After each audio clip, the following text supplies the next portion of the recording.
నమస్తే, బీఆర్కే భక్తి ఛానల్కి స్వాగతం. ఈరోజు మనతో పాటు ఉన్నారు ప్రముఖ ఆధ్యాత్మికవేత్త మాతా పద్మజానందాజీ గారు. మనతో పాటు ఉన్నారు. మన సందేహాలను నివృత్తి చేసుకుందాం. అమ్మ నమస్కారం. హరి ఓం తల్లి. అమ్మ, చెప్పాలంటే అసలు నిన్నటి నుంచి గత కొన్ని రోజులుగా ట్రెండింగ్ అవుతూ ఉంది, బాగా వైరల్ అవుతూ ఉంది. అఘోరి అలియాస్ శ్రీనివాస్, అతను నిజంగా అఘోరి అంటారా?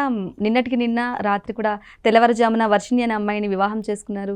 ఈ నేపథ్యంలో చాలా వైరల్ కూడా అవుతుంది. నిజంగా అఘోరి అంటారా? అఘోరీలు ఇలా పెళ్లి చేసుకుంటారా? అసలు వర్షిణి అనే అమ్మాయిని మోసం చేసిందని కొందరు అంటుంటే వర్షిణి ఇంకొక కొందరిని మోసం చేసిందని చెప్పేసి చెప్తున్నారు. మరి మీ అభిప్రాయం ఎలా చెప్తారమ్మా? శ్రీ గురుభ్యో నమః. అమ్మా, ఇప్పుడు అక్కడ జరిగింది అసలు అఘోరా అవునా కాదా అంటే అది అనవసరమైన విషయం, అప్రస్తుతం అంట నేను.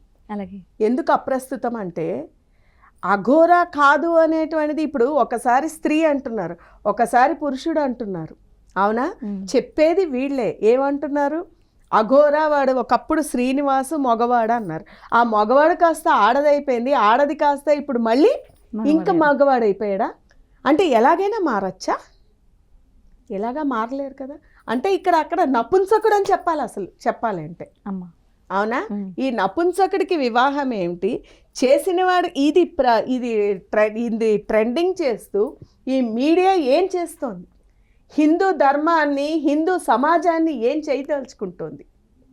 ఇప్పుడు హిందూ అనేటువంటిది ధర్మం, అసలు మంది హైందవ సాంప్రదాయం అనేటువంటిది ధర్మం, అంతేగాని ఇది ఒక మతం కాదు. కానీ దాన్ని మతాన్గా క్రియేట్ చేశారు అనుకుందాం. అవునా? ఇప్పుడు మతాన్ని తయారు చేసేసారు, మతమే అనుకుందాం మనం. ఇప్పుడు మతం అనుకున్నప్పుడు మన హిందూ మతంతో పాటు మిగిలిన ఇంకా మతాలు ఉన్నాయి, క్రిస్టియన్ కావచ్చు, ముస్లిం కావచ్చు. అవునా? మన సాంప్రదాయాన్ని మనము బట్ట విప్పి రోడ్డును పెడుతున్నాం. ఇలాంటి వాడిని తీసుకొచ్చి, ఇలాంటి నీచమైనటువంటి విషయాలు తీసుకొచ్చి మన సాంప్రదాయాన్ని, మన విషయాన్ని మనము లేనివన్నీ కల్పించి ఉన్నవన్నేటట్టు చేసుకొని మనము రోడ్డును పెడుతున్నాం. మనం ఎంతసేపు ముస్లిం ఇలా చేశాడు, లేదా క్రిస్టియన్ ఇలా చేశాడు, వాడు అలా చేస్తున్నాడు అని మనం అంటున్నామే. వాళ్ళు ఎప్పుడూ కూడా వాళ్ళ గురువుల్ని, వాళ్ళ దగ్గర లేవా తప్పులు? క్రిస్టియన్స్లో లేవా? చేయలేదా? ఇది ఇండివిజువల్ సమస్య కాదు, సమాజంలోని ధర్మానికి జరుగుతుండేటువంటిది సమస్య. ఇది వాడు ఏమైపోయినా అనవసరం. కానీ ఇక్కడ ఎఫెక్ట్ కలుగుతున్నటువంటిది హిందూ ధర్మం, హైందవత్వానికి జరుగుతోంది ఇదంతా కూడా. వాళ్ళు ఎప్పుడు రోడ్డు పెట్టుకోవట్లేదు. ఒక సమస్య వచ్చినప్పుడు అయితే ఏం చేస్తున్నారు? దానిని ఖండించి అక్కడికక్కడ తోలు తీస్తున్నారు. అవును, మా అల్లా గొప్ప, అల్లాని తేడా చేస్తే ఊరుకోమని ముస్లిం అలా అంటున్నాడు, క్రిస్టియన్ కూడా జీసస్ గ్రేటు, గురువే. వాళ్ళిద్దరూ కూడా గురువులే. మహమ్మద్ ప్రవక్త గురువే, ఈయన గురువే. కానీ మనది సనాతనం నుంచి వచ్చేటువంటి ఒక అతీతమైనటువంటి శక్తి మన ధర్మం. కానీ గురువుగా వచ్చి వాళ్ళకి నేర్పించినటువంటి ధర్మం ప్రకారం వాళ్ళ ధర్మాన్ని కాపాడడం కోసం వాళ్ళు మా ధర్మానికి ఇలా తప్పు జరుగుతోందని చెప్పేసి ఇలా పబ్లిసిటీ ఎక్కడైనా ఏ ఛానల్లో అయినా ఎప్పుడైనా ముస్లింది కానీ క్రిస్టియన్ కానీ ఈ రకమైన స్క్రోలింగ్లు వచ్చాయా? లేదు. మరి ఎందుకు మీడియా ఇది మాత్రమే చేస్తోంది? ఎందుకంటే హిందువులందరూ కూడా కళ్ళు మూసుకొని నిద్రావస్థలో పడి ఉన్నారు కాబట్టి. అంటే మీడియానే చేస్తుంది అంటారా అమ్మ? మీడియా ఒక్కదాన్ని మనం తప్పు పట్టడానికి లేదు. మీడియాది ఫస్ట్ తప్పు అయితే ఇంకొకటి కూడా తప్పు. నువ్వు ఎంకరేజ్ చేయబట్టే వాళ్ళు చూస్తున్నారు. 10 మంది చూడబట్టి మీడియాకి డబ్బు వస్తుందని మీడియా పబ్లిసిటీ చేస్తుంది. వీళ్ళందరినీ ఎంటర్టైన్ చేస్తూ మాలాంటి వాళ్ళు గురువులు, మఠాధిపతులు, పీఠాధిపతులు మేము ఇంత అంత అని లోపల కూర్చునేటువంటి రోజులు కావు ఇప్పుడు. ఇది అదే మరి వాళ్ళందరూ శ్రీకృష్ణ పరమాత్ముడే నీవు అధర్మం జరిగేటప్పుడు ధర్మాన్ని గెలిపించడానికి యుద్ధం చెయ్యన్నారు. ఇప్పుడు ఆ సమయం ఆసన్నమైంది. పీఠాధిపతులు, మతాధిపతులు, అలాగే హిందువు ధర్మం కోసం పోరాడేటువంటి హిందూ సంస్థలని ఎంతోమంది ఉన్నారు. ఇప్పుడు వాళ్ళందరూ నిద్రపోతున్నారా? లేచి రావాలి. ప్రతి ఒక్కళ్ళు బయటికి వచ్చి వాడిని తీసుకొని అది తప్పు అయినప్పుడు అక్కడికక్కడ ఖండించి అది స్క్రోల్ చేయండి. తప్పు చేస్తే నీకు ఈ స్థితి పడుతుంది అని చెప్పి మీడియా అప్పుడు ప్రచారం చేయండి. అలాగే మంచి ఎంతో జరుగుతోంది, మంచిని ప్రచారం చేయరెందుకు? అవును. ఎన్నో సమస్యలు కూడా ఉన్నాయి. మరి సమస్యల్ని నువ్వు ప్రచారం సమస్య చేసి చెయ్యొద్దమ్మా. మంచి చేసే వాళ్ళు చాలా మంది ఉన్నారు ఈ రోజుల్లోని. కష్టాల్లో ఉండేటువంటి వాళ్ళని ఆదుకునేటువంటి వాళ్ళు కొంతమంది ఉన్నారు. అలాగే ఎన్నో సేవా కార్యక్రమాలు చేసేటువంటి వాళ్ళు చాలా మంది ఉన్నారు. అలాంటివి పబ్లిసిటీ చేయండి. అలాంటివి పబ్లిసిటీ ఈరోజు చేస్తారు, రేపు పొద్దున్న ఏం చేస్తున్నారు, వాళ్ళు ఇలా సేవ చేశారని ఈరోజు చెప్తారు, రెండో రోజు కన్ను వేస్తున్నారు వాళ్ళ మీద. వాళ్ళు చేసేటువంటి మంచి మరుగున పడిపోతుంది. వాళ్ళు ఎన్నో తప్పులు చేయబట్టి వాళ్ళు ఇలా చేస్తున్నారని మళ్ళీ వాళ్ళ మీదే చెడు ప్రచారం చేస్తున్నారు. అంటే మన ధర్మాన్ని మనమే రోడ్డును పెట్టి దరిద్రాన్ని కొని తెస్తున్నాం. మనమే రోడ్డును పెడుతున్నాం. ముందు అందుకే పెద్దలు అంటూ ఉండేవారు, ముందు మన ఇల్లు మనం చెక్క అనేవారు.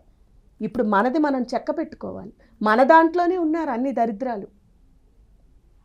తప్పు చేస్తున్నటువంటి వాడిని, తప్పు అన్నప్పుడు ఎటువంటి వాడినైనా ఖండించాల్సినటువంటి ధర్మం మనది.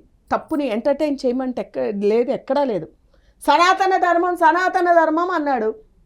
ఆ రోజు సనాతన ధర్మం అంటుంటే బయట పబ్లిసిటీ చేశారు. ఆ రోజు వాడు దేవుడు అన్నారు. ఆ రోజు ఎంతెంతమందో వెళ్ళిపోయారు అక్కడికి. పోనీ ఏ రకంగా చూస్తున్నా ఇక్కడ తప్పు ఎవరిది, వాడిదంటారా మీరు? కానీ ఎక్కడికో చోట వెళ్ళినప్పుడంతా ఇటువంటి ఒకటి క్రియేట్ అవుతూనే ఉందమ్మా. అఘోరి 2 తెలుగు రాష్ట్రాల్లో ఎక్కడికి పర్యటించినా, ఏ గుడిలోకి వెళ్ళినా బట్టలు లేకుండా వెళ్ళడం కానీ, లేకుంటే మిగతా చోటికి వెళ్ళడం చెప్పడం ఇప్పుడు వచ్చిందమ్మా. అంటే ఈ సంవత్సరం నుంచి, ఈ మధ్య కాలంలో ఆ యొక్క సికింద్రాబాద్ లో దాని నుంచి స్టార్ట్ అయింది. అంతకు ముందు కూడా తిరిగాడు. అంతకు ముందు కూడా అతను ఆమె ఏదైనా కానీ XYZ అప్పుడు కూడా ఉన్నాడు ఆయన. ఈరోజు కొత్తగా పుట్టుకు రాలే, అప్పుడు కూడా ఉన్నాడు. మరి అప్పుడు లేనిది ఇప్పుడు ఎందుకు వచ్చింది? ఆ మనిషి పబ్లిసిటీ కోసం మీడియాకి వచ్చాడే అనుకుందాం మనం. ఈ మీడియా వాళ్ళ అవసరానికి, వాళ్ళ ట్రెండింగ్ కోసం, అంటే ఇప్పుడు మేమందరం కూడా ఉన్నామమ్మా. అతను ఒక్కడే కాదు, ఈ ధర్మంలోని సన్యాసాశ్రమంలోని ఉన్నవాళ్ళు, అఘోరాలు, నాగసాధువులు ఎంతోమంది ఉన్నారు. మరి వాళ్ళు ఎవరిని కాకుండా ఈ ఒక్కళ్ళనే ఎందుకు? అంటే ఒకటి ఎక్స్ట్రాగా వ్యతిరేకంగా అయినా ఉండాలి. పబ్లిక్ కావాలి అంటే ఏంటంటే 2 మార్గాలమ్మా. సత్యపరంగా వెళుతూ ఉంటే అంత ఈజీ అవ్వట్లేదు. ఏదో ఒకటి చేస్తేనే వైరల్ చేస్తున్నారు జనాలు కూడా. అలాగే వీళ్ళు అలాగే ఎంచుకున్నారు. అంటే పెళ్లి చేసుకోవడం వల్ల వైరల్ అవుతున్నారంటారా? మొదటి నుంచి ముందేమో నిర్వస్త్రంగా తిరగడం వైరల్ కాలేదా? అప్పుడు అదొక ఇష్యూ కాలేదా? పోనీ అప్పుడైనా ఆపేరా? లేదు. పోలీస్ స్టేషన్ నుంచి కూడా తప్పించుకున్నారు. అంటే ఎంతో కొంత ఏదో ఒక ఇది లేకుండా అమ్మో మనం దగ్గరికి వెళ్తే ఏదైనా కానీ అమ్మ ఆ ధైర్యానికి ఆ రోజు మెచ్చుకోవచ్చు. ఎందుకంటే నువ్వు ఏమైనా కానీ నువ్వు అంత పబ్లిక్గా అంత ధైర్యంగా తిరగగలుగుతున్నావు అంటే జనాల యొక్క అసమర్థత. అంటే ప్రజలదే తప్పంటారు. ప్రజలది, మఠాధిపతులది, పీఠాధిపతులది, మీడియాది కూడా తప్పే.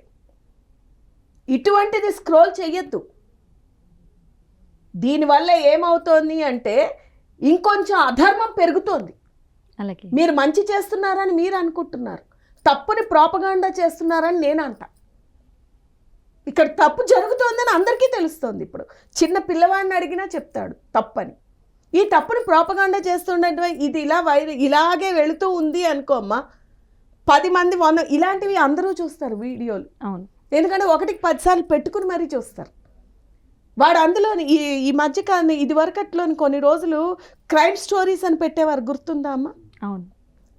కానీ మీడియా వాళ్ళు ఏమనుకున్నారు, అది పెట్టినందువల్ల దానివల్ల క్రైమ్ తగ్గుతుంది, ఎలాగ బయటపడాలో అనేది తెలుసుకుంటారు అనుకున్నారు. కానీ దానివల్ల ఎలా బయటపడాలో, ఎలా జాగ్రత్త పడాలో కాదు తెలుసుకున్నది, ఎలా చేయాలో, ఎలా తప్పించుకోవాలో తెలుసుకున్నారు. క్రైమ్ రేట్ పెరిగిపోయింది. ఇది కూడా అలాగే తయారవుతుంది.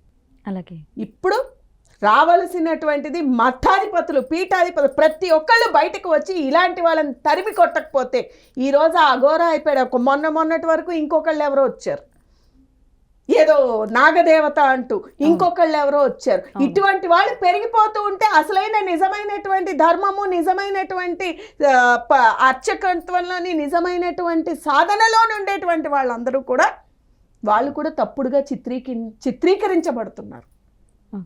ఇది తప్పు జరగడం లేదా? నిజమైన సాధకులని, నిజమైనటువంటి సాధుత్వాన్ని, నిజమైనటువంటి అఘోరీ తత్వాన్ని, అసలు అఘోరా అంటే ఏంటమ్మా? ఘోరాలు అనేటువంటివి జరగకుండా, ఎప్పుడు ఘోరాలు జరుగుతున్నా కూడా వచ్చి లోక కళ్యాణం చేసి ఆ ఘోరాలు జరగకుండా ఖండించేటువంటి వారు అఘోరాలు. ఇక్కడ ఏం జరుగుతుంది? నువ్వే ఘోరానికి దారి అవుతున్నావు. అవును. అప్పుడు నీ ధర్మం ఏంటి? అందరూ ఒక్కటైతే ఇటువంటి ఒక్కడిని పంపించలేరమ్మా, ఒక్కడిని శిక్షించలేరా? ఏం చేస్తున్నారు? ఇక వివాహం అంటున్నావు. అవును. ఆ అమ్మాయి ఏం చిన్న పిల్ల కాదు కదా. అంతకుముందు అంటే లోబర్చుకొని సరే అమ్మ, వాళ్ళ మాటకే వద్దాం, లోబర్చుకుంటున్నారు అని బలవంతానో మీడియా పరంగానో మీడియా సపోర్ట్తోనో ఒకసారి ఇంటికి తెప్పించుకున్నారు కదా కూతుర్ని. ఇటు తల్లిదండ్రులు ఆ పిల్లని కంట్రోల్ చేయలేకపోయారు. ఈ పిల్ల కూడా నీకు ఆల్రెడీ నువ్వు అక్కడికి వెళ్ళి వచ్చిన తర్వాత అక్కడ తప్పు జరిగింది అనేటప్పుడు మళ్ళీ ఎలా వెళ్ళావు? నువ్వు మళ్ళీ వెళ్ళి వీళ్ళు వివాహం చేసుకున్నావు. ఆ వీడియో చూడమ్మా, అక్కడ ఎక్కడైనా ఆ పిల్ల మొహంలోని భయం కానీ బాధ కానీ ఏమైనా ఉందా? ఆ అఘోరా కంటే ఈ పిల్ల ఇంకా ఆనందంగా ఉంది. మరి తప్పు ఎలా అఘోరాని ఒక్కరిని అన్నావు? నువ్వు ఎంటర్టైన్ చేయకపోతే, ముఖ్యంగా ఆడపిల్లలు కావచ్చు, స్త్రీలు కావచ్చమ్మా, స్త్రీ సహకారం లేనిదే ఇలాంటివి జరగదు. ఆ పిల్ల అంగీకారం లేనిదే ఇది జరగదు.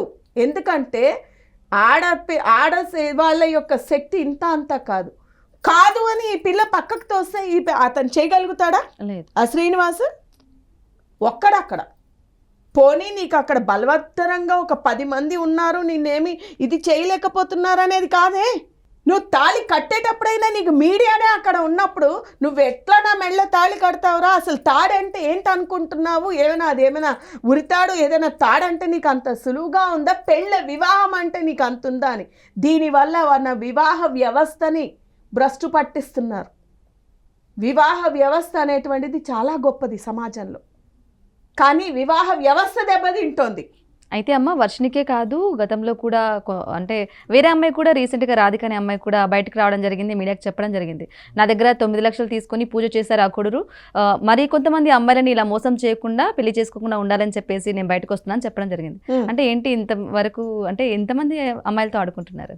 ఇప్పుడు మళ్ళీ మొదటికి వస్తున్నాం అమ్మా. ఇంతమంది ఆ అమ్మాయిది ఇప్పుడు వర్షిణి అనేటువంటిది కొత్తగా వచ్చింది, రాగానే ఇంకో అమ్మాయి బయటకు వచ్చింది. బయటకు వచ్చినప్పుడే ఈ వివాహం జరగకుండా ఆ రోజు ఎందుకు ఆపలేదు? ఆ వర్షిణికి అప్పుడు నిద్రపోతుందా? జనాలు కళ్ళు మూతలు పడిపోయా? మీడియా అయినా ఎందుకు ప్రశ్నించలేదు? దైవత్వాన్ని ఎందుకు రోడ్డు పెడుతున్నావు? హైందవ ధర్మాన్నే నువ్వు కళంకంగా చేస్తున్నావు. నేను హిందూ ధర్మాన్ని, సనాతన ధర్మం కోసం ప్రాణాలు ఇస్తాను, నేను సనాతన ధర్మం కోసమే నేను ఇక్కడికి వచ్చాను అన్నావు. నువ్వు ఏం చేస్తున్నావు అని ఆ ప్రశ్న ఎందుకు ఎవరు అడగట్లేదు? వాడిని ఎందుకు నిలదీయట్లేదు? ఇలా చేసాడు అలా చేసాడని ప్రోపగాండానే చేస్తున్నారు, కానీ ఎవరు ఎందుకు ప్రశ్నించట్లేదు? ప్రశ్నించకపోయిన వాడిదే తప్పమ్మా. అన్నీ తెలిసి కూడా తప్పు జరిగితే తప్పుడు ఖండించకపోతే తప్పు నీదే అవుతుంది. అయితే మరో వాదన కూడా ఉందమ్మా. అంటే వర్షిని సైడ్ అందరూ మాట్లాడుతున్నారు, పాపం సానుభూతి పడుతున్నప్పటికి కూడా ఆ అమ్మాయి కూడా కొంతమంది అఘోరాలతో గురువులతో తిరగడం చూసుకున్నాం, గతంలో కూడా కొంతమందితో ఉంది అని చెప్పేసి మళ్ళీ ఇప్పుడు అఘోర వెంట పడింది, మరి డబ్బుల కోసమో మరి దేనికోసమో తెలియదు, కానీ తనతో ఉంది అని చెప్పేసి కూడా వర్షిని సైడ్ కూడా మాట్లాడుతున్నారు. అసలు ఏంటి స్టోరీ అంతా మొత్తానికి? అమ్మ, ట్రయాంగిల్ మేము సాధనల్లో ఉండి మాకు అసలు ఈ స్టోరీలు ఇలాంటి వాటిల్లోకి మేము వెళ్ళము.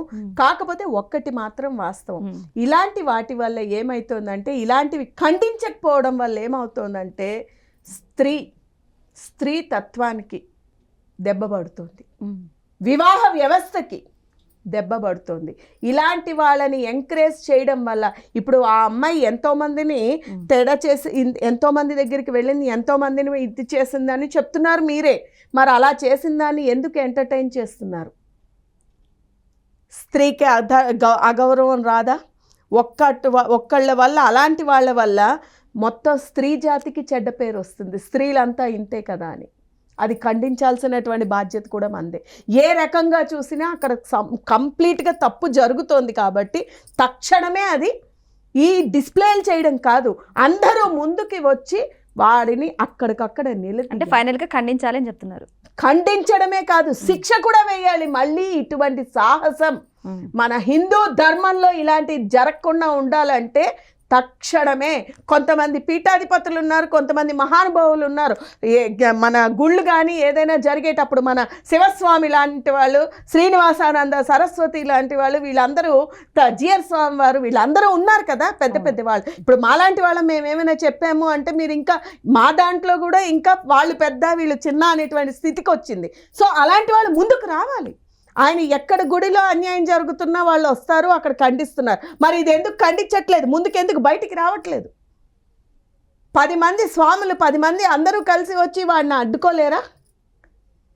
ఒక్క స్వామి ఒకళ్ళిద్దరు వచ్చి అక్కడ పోరాటం చేస్తున్న వాళ్ళే కనిపిస్తున్నారు కానీ ఇంకెక్కడ కనిపించట్లేదు. కానీ అఘోరి ఇంత చెలరేగడం వల్ల కేవలం ఒక్కడే అంటున్నారు కానీ ఒక్కడి వల్లనే జరుగుతుందా లేకుంటే వెనకలు ఎవరు లేరు? అమ్మ వెనక సపోర్ట్ లేకుండా ఏమీ చేయడు ఒక్కడు. ఎందుకంటే వాడికి కొంచెం కథ కొంచెం భయం ఉంటుంది. వెనక ఎవడో సపోర్ట్ చేస్తున్నాడు. ఒక్కటి తీగలాగితే డొంకంతా కదిలినట్టు వీడిని ఒక్కడి పడితే మొత్తం తప్పు చేసే ధర్మానికి కళంకం తెచ్చి ప్రతి ఒక్కడు బయటకు వస్తాడు. అలాగే ధర్మం కోసం పోరాటేటువంటి వాళ్ళు ఎవరెవరైతే ఉన్నారో వాళ్ళందరూ కూడా ముందుకు వచ్చి ఇప్పుడు అందరూ రావాలి. ఎందుకంటే మన ధర్మం కోసం ఎంతోమంది చాలా బాధపడుతున్నటువంటి సంఘాలు ఎన్నో ఉన్నాయి. ఆ సంఘాల వాళ్ళు పీఠాధిపతులు ఇట్లా భ్రష్టు పట్టిస్తున్నటువంటి వాళ్ళని ఖచ్చితంగా శిక్షించాలి. అలాగే తేడా చేయాలని చూడ్డానికి కూడా భయపడేటట్టు చేయాలి. కృష్ణ పరమాత్మ గీతలో అదే చెప్పాడు. ఎప్పుడైతే అధర్మం ఎక్కువ అవుతూ ఉంటుందో ధర్మం గెలవడానికి యుద్ధం చెయ్యి అన్నాడు. ఇప్పుడు అదే యుద్ధం సమయం. ఇక్కడ అధర్మమే జరుగుతుంది. సో దాని మీద యుద్ధం చేయాలి. గీత ప్రకారం చూసినా మనం చెయ్యాల్సిందే యుద్ధం, అలాగే ధర్మాన్ని గెలిపించడానికి. అలాగేనమ్మా, సంతోషం. Thank you so much. ధన్యవాదాలు. హరి ఓం.